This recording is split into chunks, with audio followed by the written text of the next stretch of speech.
하나님 말씀 에베소 6장 10절 18절 말씀 우리가 평안의 복음의 신이라는 그러한 제목으로 우리가 이제 오늘 두 번째 주입니다. 이제 오늘 평안의 복음이 준비하는 신에 대한 말씀 마지막 시간입니다. 여러분이 그동안 들었던 설교 말씀을 통해서 앞에 있었던 하나님의 전신갑주에 대해서 다 기억하시기 바라고 또 그렇게 사시기 바랍니다. 지난주 제가 그 26살에 그 대학 총장이 된 그 최영환 대표, 최영환 형제죠. 아주 믿음이 있는 형제인데 26살이에요. 그런데 대학 총장이 돼서 한국에 있는 기간은 한두 달밖에 없는 것 같습니다. 한두 달밖에 없고 유럽에 그리고 또 미국에 그리고 아프리카 또 북아프리카 이렇게 전 세계를 매년 그렇게 돌아다니는 형제입니다. 근데 형제가 어떻게 이런 26살에 대학 총장이 되었나. 그래서 그래 좀 신기하죠. 지금 잠깐 그 내용을 다 안 봤어요. 앞에 한 몇 분만 봤습니다. 제가 뭐 이렇게 길게 보는 성격이 아니라서 그런 거를. 잘 몰라요, 사실 최영환 이분에 대해서도. 근데 제가 이제 뭐 중요한 엑기스만 이렇게 한 3, 4분 봤는데 소위 학벌도 돈이 없었던 이 형제가 지방의 한 작은 대학교를 가게 된 것이 그 인생의 터닝 포인트라고 고백합니다. 그것은 뭐 그 학교가 막 뭐 건물이 좋고 또 굉장히 좋은 데 있고 그런 것이 아니라 아까 말씀드린 대로 시골에 아주 작은 대학교예요. 근데 그 학교 온 건물에 붙어 있는 그 슬로건과 또 그 슬로건을 그냥 슬로건에 그치는 것이 아니라 그 슬로건을 중심으로 온 교수님들이 열정적으로 그 슬로건을 중심으로 가르치는 그 교수님들의 영향이었다고 합니다. 그 슬로건이 뭐였냐면은 세상을 변화시키라. 세상을 변화시키라.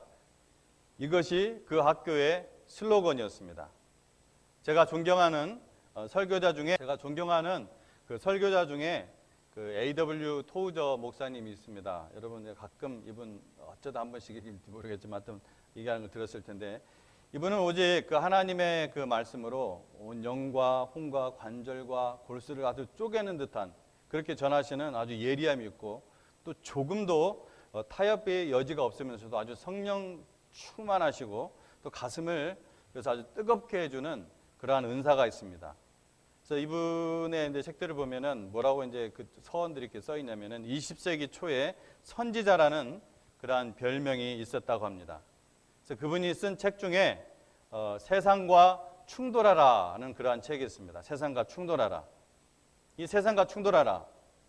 제가 교회 고등부 때 담임 목사님께서 강단에서 아주 귀에 딱지가 붙을 정도로 자주 해주신 말씀이 있는데 로마서 12장 2절 말씀입니다. 너희는 이 세대를 본받지 말고 오직 마음을 새롭게 함으로 변화를 받아 하나님의 선하시고 기뻐하시고 온전하신 뜻이 무엇인지 분별하도록 하라. 이 말씀을 자주 하시고 또 암송도 시키시고 심지어 그냥 뭐 이게 자리에 앉아 있으면은 저를 이렇게 세워가지고서 암송을 제대로 못하면은 그래서 막 재밌는 망신도 주시고 그랬던 기억이 납니다. 이거를 킹제임스 음정역 버전에서는 이렇게 번역되어 있습니다. 뭐 비슷한 버전이지만 조금 더 이해를 돕기 위해서 너희는 이 세상에 동화되지 말고 오직 너희 생각을 새롭게 함으로 변화를 받아 하나님의 그 선하시고 받으실 만하며 완전하신 뜻이 무엇인지 입증하도록 하라. 그러니까 삶으로 입증하라는 것이죠. 분별하라 부분을 이제 삶으로 입증하라 이렇게 이제 표현을 해놨는데요. 그러니까 즉 세상의 영향을 받는 것이 아니라 오히려 세상의 그리스도인으로서 그리스도의 영향을 끼치라. 그런 삶을 살으라, 입증하라는 것입니다. 그래서 저도 이 달라스에 있는 그 아들들에게 이 말씀으로 종종 훈육할 때가 있습니다. 자라면서도 계속 이 말씀을 제가 자주 했었는데 매주 제 아들들이 지금 제 설교를 듣고 있는데 2주에 한 번씩 저와 또 구글 미트로 쉐어링 시간을 갖습니다. 또 막내 강민이는 엄마랑 2주에 한 번씩 그렇게 하고 또 앞으로 이제 3주로 늘려볼까 생각 중에 있습니다. 세상을 변화시키라. 세상과 충돌하라. 세상에 영향을 미치라. 저는 이 말들이 다 같은 맥락이라고 봅니다.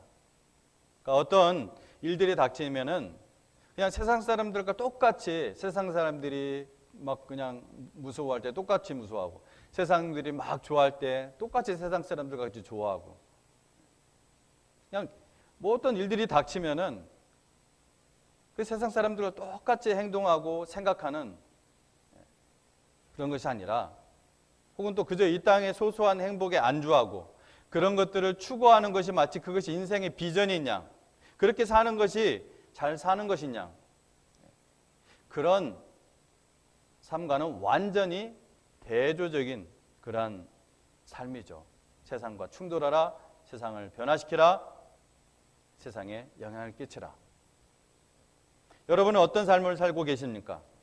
여러분의 자녀는 어떤 삶을 살게 하고 싶으십니까? 그저 세상의 풍조에 따라 이 땅의 가치관에 묶여 사는 인생, 아니면 세상을 변화시키는 인생, 세상과 충돌하는 인생, 세상에 영향을 미치는 인생, 그런 인생을 살고 있습니까? 혹은 여러분 자녀들이 그렇게 살게 하고 싶습니까? 정말 그렇게 살기를 소망하면서 오늘 예배를 드립시다. 저는 오늘 먼저 성경의 두 인물들을 들어서 이 복음의 신에 대한 기동성, 우리 저번 주에는 복음의 신이 우리에게 주는 안정성, 보호, 이거에 대해서 말씀을 나눴죠. 복음 자체로 우리가 얻는 그 보호, 안전, 그리고 그 복음을 우리가 지켜야 되는 그 부분에 대해서 우리가 이 복음의 신의 특성에 대해서 말씀을 나눴습니다. 오늘은 그 복음의 신 기동성, 즉 복음의 신을 신고 세상을 변화시켰던 예를 이 두 인물을 통해서 우리가 함께 보기를 원합니다. 먼저 우리에게 익숙한 인물이죠. 바울을 함께 보려고 합니다. 바울. 빌립보서 3장을 보면은 바울은 8일 만에 할례를 받고 이스라엘 족속이요 베냐민 지파요 히브리인 중에 히브리인이요 율법으로는 바리새인이요 열심으로는 교회를 박해하고 율법의 의로는 흠이 없는 자였습니다. 그는 또한 로마 시민권자였고 당대의 최고 율법학자였던 가말리엘 문화생이었습니다. 한마디로 그는 혈통, 학벌, 명예, 집안, 부, 모든 부분에 있어서 최고 수준에 있었던 사람이었습니다. 하지만 그가 예수 그리스도와 맞닥뜨린 후에 복음을 깨달은 후에 무엇이라고 고백했는가? 빌립보서 3장 7절 8절 말씀인데요. 무엇이든지 내게 유익하던 것을 내가 그리스도를 위하여 다 해로 여길 뿐더러 또한 모든 것을 해로 여김은 내 주 그리스도 예수를 아는 지식이 가장 고상하기 때문이라.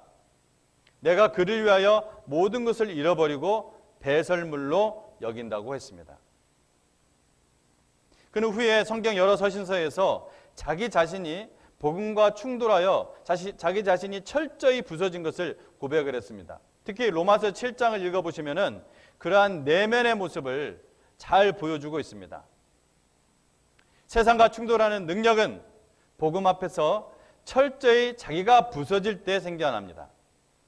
바울은 그 복음의 신을 신고 온 세상에 복음을 전파하는 그러한 인생을 살게 되죠.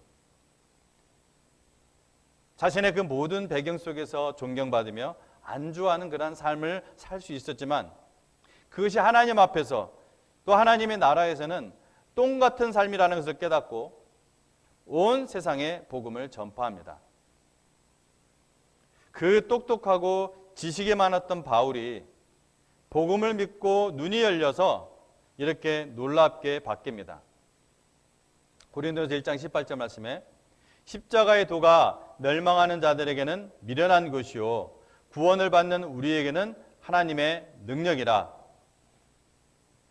또 고린도서 2장 1절에서 2절 말씀은 형제들아 내가 너희에게 나아가 하나님의 증거를 전할 때에 말과 지혜의 아름다운 것으로 아니하였나니 내가 너희 중에서 예수 그리스도와 그가 십자가에 못 박히신 것 외에는 아무것도 알지 아니하기로 작정하였노라. 얼마나 놀라운 말씀입니까? 오직 복음만이 그 사람에게 역사하게 하고 복음만을 경험하도록 자기의 말재주나 어떤 사람을 감동시키시는 그런 예화나 스토리가 섞이지 않도록 했다는 겁니다. 바울 자신이 그런 산 증인이었습니다. 바울 선생님이 오늘 이 시대에 와서 여러 목회자들의 설교를 들으면은 이 말씀에 비추어 볼 때 어떻게 생각할까? 자, 사도 바울은 너무나 유명한 분이시기 때문에 제가 이 정도만 해도 될 것 같습니다. 다음으로 살펴볼 인물은 여러분이 사실은 대부분 모를 거예요. 제가 이름을 말씀을 드려도 심지어 그분이 이름은 기억이 나는데 이분이 어떤 분이더라 할 정도로 모를 겁니다. 왜냐하면 그건 어떤 면에서 당연해요. 성경을 굉장히 많이 읽지 않는 분이라면. 왜냐하면 성경에 이분에 대한 기록이 거의 전무하다 할 수 있습니다. 두 번째 살펴본 인물 다데오 유다입니다. 다데오 유다.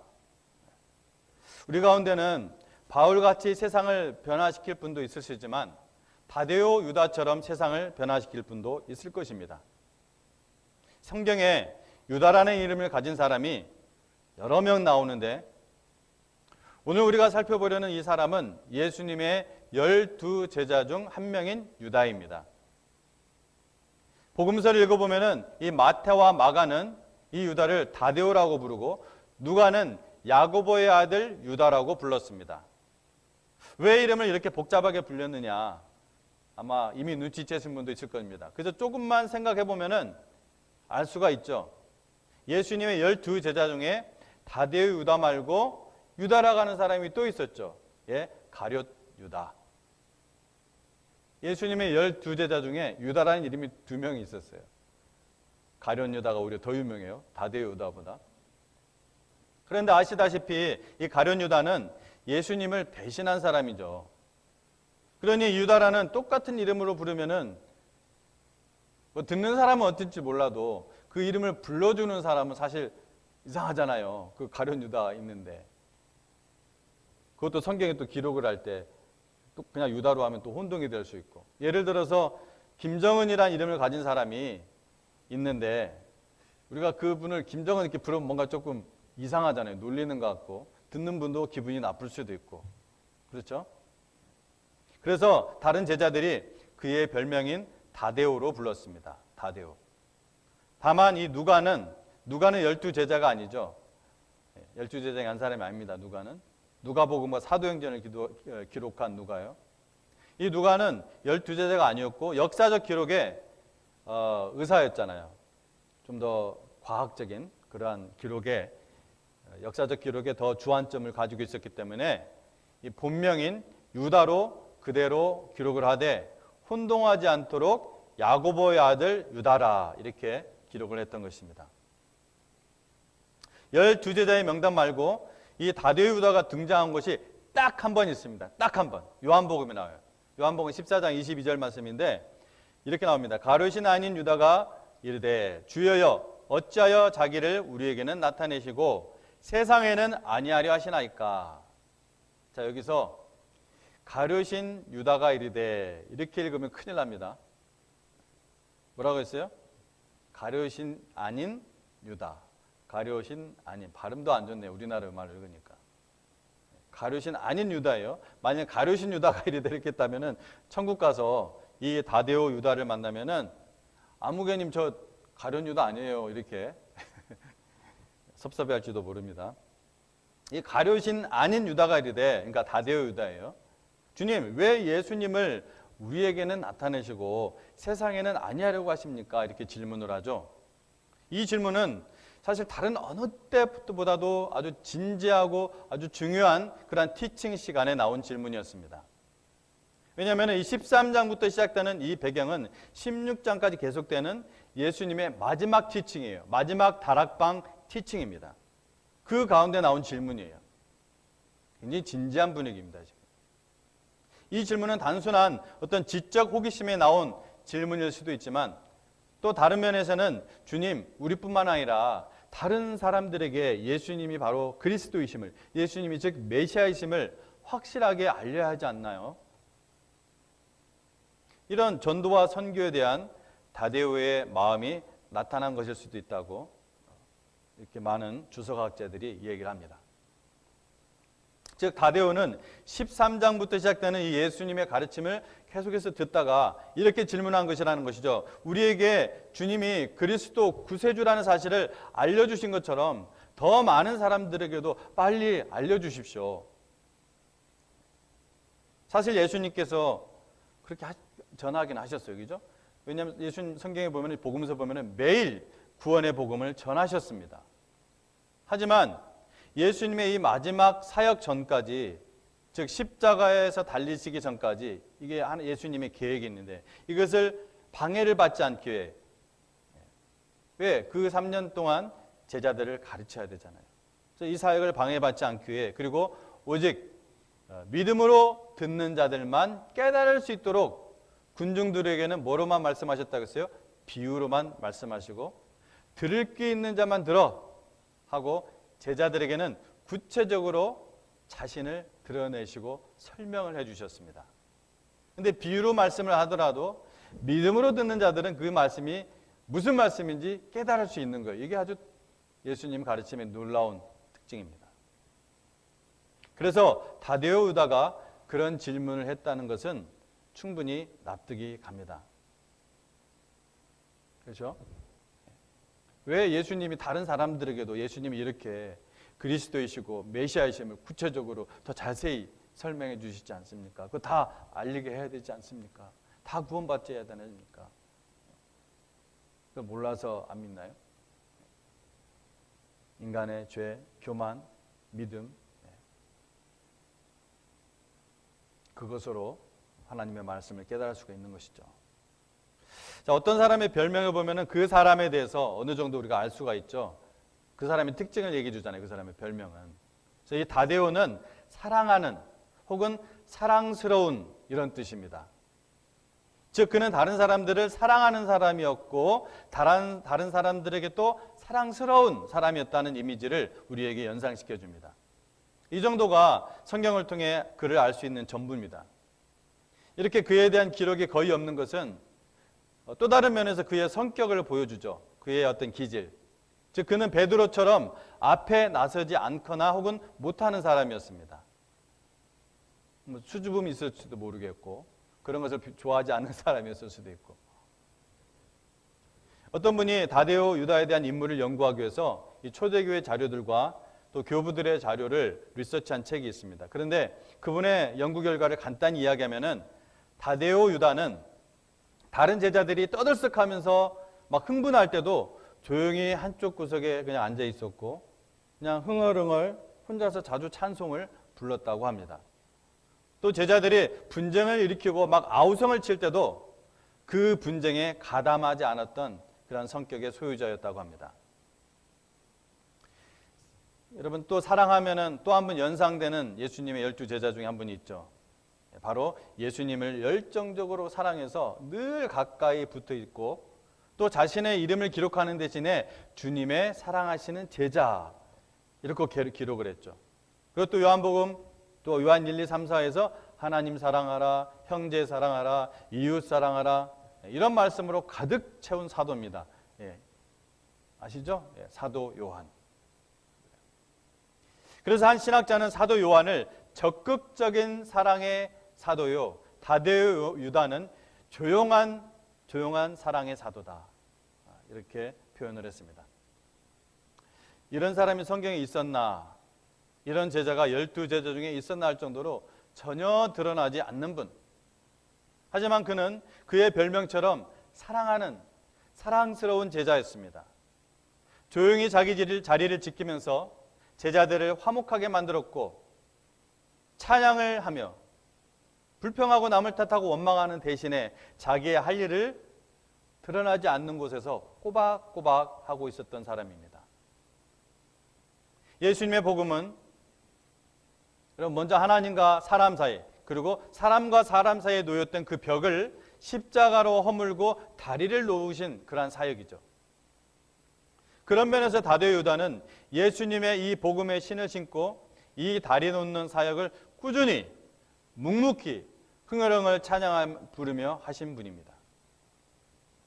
그것이 바로 다데오 유다가 세상과 충돌하는 방식이었고, 그것이 바로 다디오 유다가 세상을 변화시키는 방식이었고 세상에 영향을 끼치는 방식이었습니다. 그렇다고 그분이 겁이 많거나 소심한 분이 아니었으면 뭘 통해서 알 수 있습니까? 순교예요. 그분도 순교로 그의 믿음을 지켰습니다. 사람은 성격이 다 다르고 기질이 다 다르지만 이 그리스도인에게 흐르는 동일한 유전이 있습니다. 뭐냐?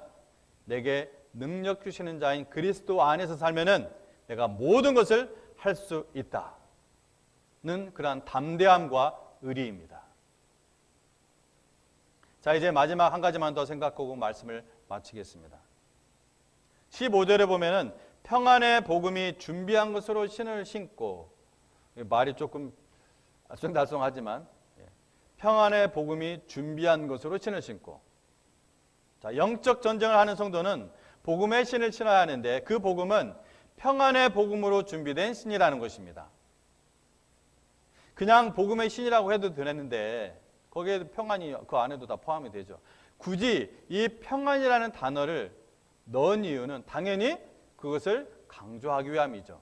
이 복음의 신에 대한, 오늘 이 맥락 속에서, 이 본문 속에서 이 평안은 히브리어로 여러분 잘 알다시피 우리 교회에서 우리 성도님들이 자주 사용하는 샬롬이라는 단어입니다.